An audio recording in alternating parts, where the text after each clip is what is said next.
ত্রয়োদশ জাতীয় সংসদ নির্বাচনের মনোনয়নপত্র জমা দেওয়ার মধ্য দিয়ে ভোটের আবহে ঢুকে পড়েছে দেশ। আনুষ্ঠানিকভাবে শুরু না হলেও নানা প্রক্রিয়ায় চলছে প্রার্থীদের প্রচারণা।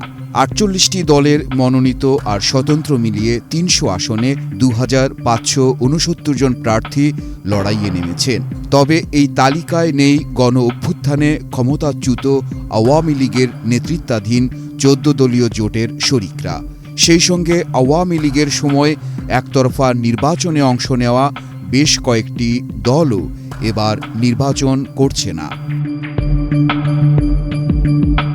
আওয়ামী লীগের নেতৃত্বাধীন শরিক দলগুলোর মধ্যে নিবন্ধিত ৬টি দল এবারের নির্বাচনে অংশ নিচ্ছে না। ভবিষ্যৎ হোক নিরাপদ, বিনিয়োগ হোক বিশ্বস্ত, আর আমার পছন্দ সল্ট বে। ওয়েলকাম টু সল্ট বে।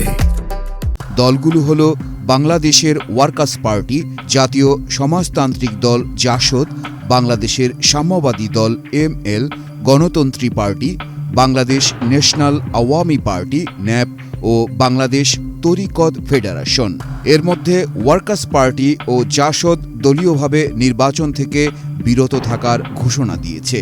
বাকি দলগুলো আনুষ্ঠানিকভাবে ঘোষণা না দিলেও তাদের কোনো প্রার্থী মনোনয়নপত্র জমা দেননি।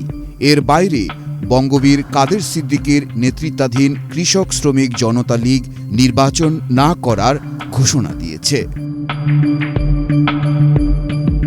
নির্বাচনে না যাওয়ার পেছনে ৬টি কারণ তুলে ধরে সংবাদ বিজ্ঞপ্তি দিয়েছে শেখ হাসিনা সরকারের মন্ত্রী রাশেদ খান মেননের দল ওয়ার্কার্স পার্টি। কারণগুলোর মধ্যে রয়েছে রাজনৈতিক চাপে ওয়ার্কার্স পার্টি সহ অনেক দলকেই ইসির সংলাপে না ডাকা, তফসিল ঘোষণার পর আইনশৃঙ্খলা পরিস্থিতির অবনতি, নির্বাচনে জামানতসহ সিডি কেনার কঠোর শর্ত আরোপ ও অর্থ নির্ধারণ, ৫ আগস্টের পর জনমনে সৃষ্ট তুমুল ভীতি ও ভোটার প্রার্থীদের নিরাপত্তাহীনতায় সুষ্ঠু নির্বাচনের পথ সংকুচিত হওয়া, ওয়ার্কার্স পার্টির কেন্দ্রীয় ও সহযোগী সংগঠনের কার্যালয় সরকার সমর্থিত মব গোষ্ঠীর দ্বারা দখল করার পর কোনো প্রতিকার না পাওয়া এবং তাদের ভাষায় গায়েবী মিথ্যা মামলায় আটক দলীয় সভাপতি রাশেদ খান মেনন সহ অন্যদের মুক্তি না দেওয়া।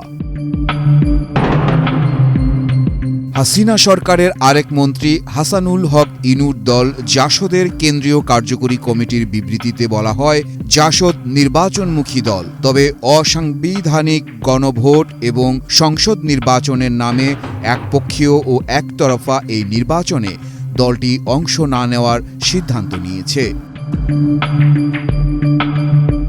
সাম্যবাদী দলের সাধারণ সম্পাদক ও সাবেক মন্ত্রী দিলীপ বড়ুয়া বলেছেন, সব দলের অংশগ্রহণে অন্তর্ভুক্তিমূলক নির্বাচন ও লেভেল প্লেয়িং ফিল্ড নিশ্চিত না হওয়া এবং ভোটের পরিবেশ না থাকায় সাম্যবাদী দল নির্বাচনে যাচ্ছে না।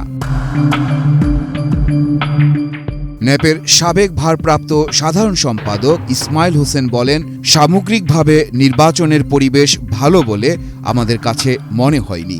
এ নিয়ে তৃণমূল পর্যায়ে ন্যাপের নেতাকর্মীরা সন্দিহান। এই কারণে ন্যাপ এবারের নির্বাচনে অংশ নিচ্ছে না। এদিকে কৃষক শ্রমিক জনতা লীগ নির্বাচনে যায়নি।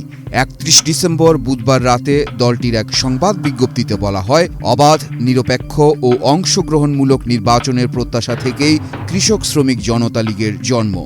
তবে বর্তমান প্রেক্ষাপটে সে ধরনের নির্বাচনী পরিবেশ সৃষ্টি হয়নি। আইনশৃঙ্খলা পরিস্থিতির অবনতি, জানমালের নিরাপত্তাহীনতা ও সবার অংশগ্রহণে সুষ্ঠু নির্বাচনের অনুকূল পরিবেশ না থাকায় দলটি নির্বাচনে অংশ নিচ্ছে না। বিএনপির নেতৃত্বে যুগপৎ আন্দোলন ছেড়ে ২০২৪ সালে জাতীয় নির্বাচনে আওয়ামী লীগের ভোটসঙ্গী হয়েছিল বাংলাদেশ মুসলিম লীগ BML। এবারের নির্বাচনে তাদের কোনো প্রার্থী নেই। একইভাবে বিতর্কিত ৩টি নির্বাচনে আওয়ামী লীগের ভোটসঙ্গী হওয়া বিকল্পধারা বাংলাদেশ ও জাকের পার্টি এবার নির্বাচন করছে না।